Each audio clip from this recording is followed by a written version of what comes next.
Uniform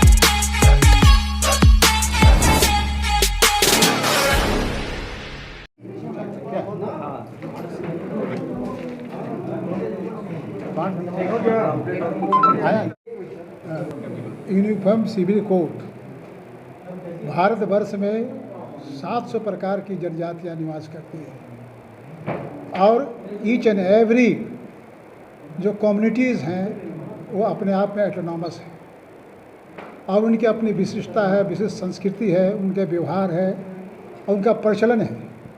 उसमें एकरूपता आना इतना बहुत कठिन है।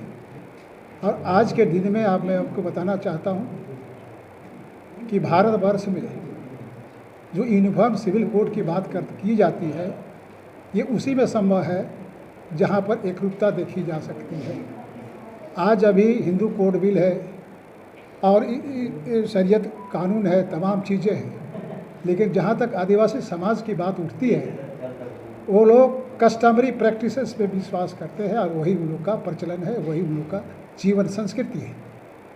और भारत के गणराज्य में जहाँ कही गई है कि यह धर्मनिरपेक्ष है, वहाँ पर तमाम तरह की बातें देश में हो रही है। इसका हम लोग विरोध करते हैं। जैसे हिंदू राष्ट्र की बात की जाती है, क्या संभव है जहाँ पर इतनी विविधता है, इतने प्रकार के धर्म हैं जिसको गिनना मुश्किल है, वहाँ पर आप यूनिफॉर्म सिविल कोड और हिंदू राष्ट्र की कल्पना करना एक बेईमानी है।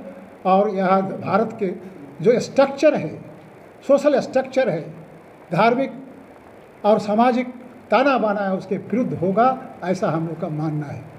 और भारत के आदिवासी 17 करोड़ आदिवासी एक साथ इसका हम लोग विरोध करते हैं।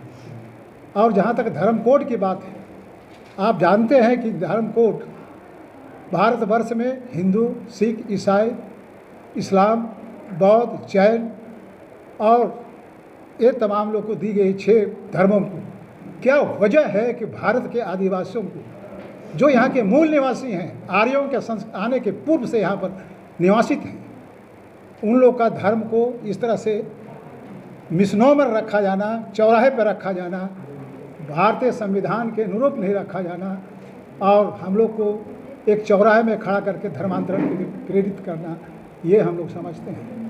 इसलिए हम लोग ने मांग किया है कि जनगणना परिपत्र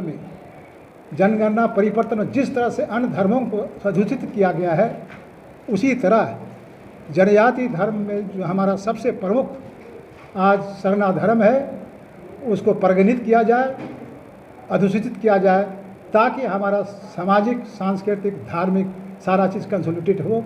आता हूँ यहाँ पर ट्राइब्स एडवाइजरी काउंसिल नहीं है, यहाँ पर अन्य मामले बनपट्टा कानून में केवल 25% बनपट्टा कानून लागू है। आप बताइए, बनपट्टा कानून जो हमारा अधिकार दिया है वो तमाम चीज़ें छरित हो रही है। और आप जानते हैं 3 साल हमारा सरकार का हो गया, एक भी प्यून की बहाली नहीं हुई है झारखंड में, एक भी प्यून चपरासी की बहाली नहीं हो सकी झारखंड में, जबकि यहाँ पर स्टाफ सिलेक्शन कमीशन है और अन्य चीज़ें हैं। तो हम लोग आखिर यहाँ के लोग यूथ कहाँ जाएंगे? 2,44,000 पद रिक्त हैं आपके झारखंड के, मैंने विभिन्न पदों के 3rd और 4th ग्रेड और शिक्षक की। अगर बहाली हो तो घर घर में हम लोग को नौकरी रोजगार मिलेगा। इसके लिए सीधे तौर पर झारखंड सरकार दोषी है और इसके लिए खामियाजा भुगतने के लिए तैयार रहे झारखंड। दूसरा, बैकलॉग वैकेंसी। जब से नियुक्ति प्रक्रिया शुरू हुई है झारखंड में, शेड्यूल्ड ट्राइब, शेड्यूल्ड कास्ट के पद बैकलॉग के रूप में बचते गए हैं, आज तक बहाली नहीं किया गया है। आखिर क्या ऐसा मामला है? इसलिए हमने मांग की है कि बैकलॉग वैकेंसी हम लोग की नियुक्ति किया जाए और हम लोग को रोज़गार मुहैया करा जाए। ये स्पेशल क्षेत्र है, शेड्यूल एरिया है। और सबसे अहम सवाल है, आप सुन रहे होंगे, जानते भी होंगे, यहाँ पर हजारों हजार नियुक्तियाँ, अवैध नियुक्तियाँ हुई और 10 साल के जो परिधि में आते हैं उनके विषय में कहा जाता है इनका हम रेगुलराइज करेंगे, इसको रेगुलराइज करेंगे। अरे भाई, ये भारतीय संविधान में आरक्षण की बात है। आरक्षित वर्ग क्या कितना घाटा होगा? क्या इस सरकार को चाहे ये अधिकार है कि हमारा कॉन्स्टिट्यूशनल जो मैंडेट है, प्रावधान है, उसको इन्फ्रिंज कर सके? झारखंड में हमारा कॉन्स्टिट्यूशनल मैंडेट जो है, हमारे पद के विरुद्ध दूसरे का नियुक्ति रेगुलाइज किया जाएगा, इसका हम लोग विरोध किया है। ऐसा कदा भी उचित नहीं है। ये तमाम सारी बात है। और हमारा जितने भी सामाजिक परिसंपत्तियां हैं, सांस्कृतिक परिसंपत्तियां हैं, जिसमें सरना है, मसना है, हड़गड़ी है, देशवाली है, तमाम चीज़ें को सुरक्षित रखा जाए, क्योंकि वही एक विलक्षण संस्कृति का एक स्वरूप है। और आज उस पर इंक्रोचमेंट हो रहा है, उस पर अतिक्रमण हो रहा है। इसको झारखंड सरकार कहती है कि हम आदिवासी सरकार हैं, तो उसको ये सब सुरक्षित किया जाना चाहिए। और इसके साथ साथ मैं आपको बताना चाहता हूँ कि हमारा जो ज़मीन है, झारखंड में आज सादा पट्टा एक नया प्रचलन हो गया। सादा पट्टा के नाम से लोग सामान्य यूनिफॉर्म सिविल कोड, भारतवर्ष में 700 प्रकार की जनजातियाँ निवास करती हैं और ईच एंड एवरी जो कम्युनिटीज़ हैं वो अपने आप में ऑटोनॉमस है और उनकी अपनी विशिष्टता है, विशिष्ट संस्कृति है, उनके व्यवहार है और उनका प्रचलन है। उसमें एकरूपता आना इतना बहुत कठिन है।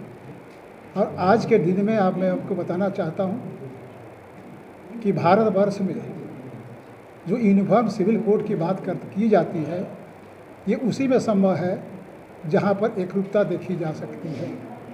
आज अभी हिंदू कोड बिल है और शरीयत कानून है, तमाम चीज़ें हैं, लेकिन जहाँ तक आदिवासी समाज की बात उठती है, वो लोग कस्टमरी प्रैक्टिसेस पे विश्वास करते हैं और वही उन लोग का प्रचलन है, वही उन लोग का जीवन संस्कृति है।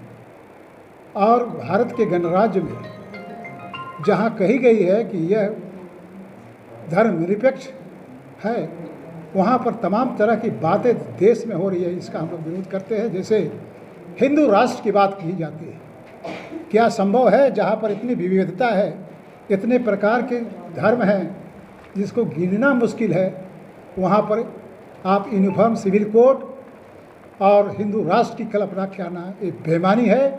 और यहाँ भारत के जो स्ट्रक्चर है, सोशल स्ट्रक्चर है, धार्मिक और सामाजिक ताना बाना है, उसके विरुद्ध होगा, ऐसा हम लोग का मानना है।